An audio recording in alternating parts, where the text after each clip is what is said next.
Hi guys, ako na si Chatty and this is Shelo Seho Lemos. So, every day nag-wake up ko alas 4 maglungag na ko.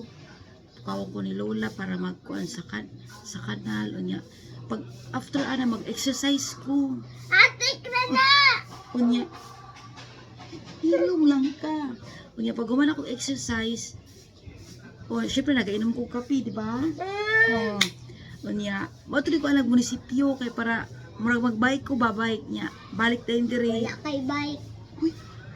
Unya, pagka man ana, pagpanigod to na, ako na din ko ng iro. Gugugos, bibibibi ko na ako. Nagugulta ba yun sa niya? Pag guman ako bibibi sa iro, magtulog ko kadali 1 hour niya. Pag mata na ko, kailangan nana ko ipagkaon sa lamisa para mukaon unya. Ha? Uy. Pagkagabi ana, dapat ang akong bed plaster na unya para matulog na lang ko para kanang hayahay. Ako si Kuha sa iyang mga online guys. Ako si Kuha.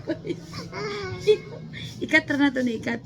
Unya, pag makatulog na, pag mata na po, wake up na po pag alas 4 unya. Ana pa kadali unya. Mo to na naglungag ko ako kahoy para maglungag unya. Manilig sa kanal ana. Unya, dili ko masuko guys. Wala ko naga pangasaba sa ila kay butan man ko. As in. Ate ko. Stop na guys. Bye-bye.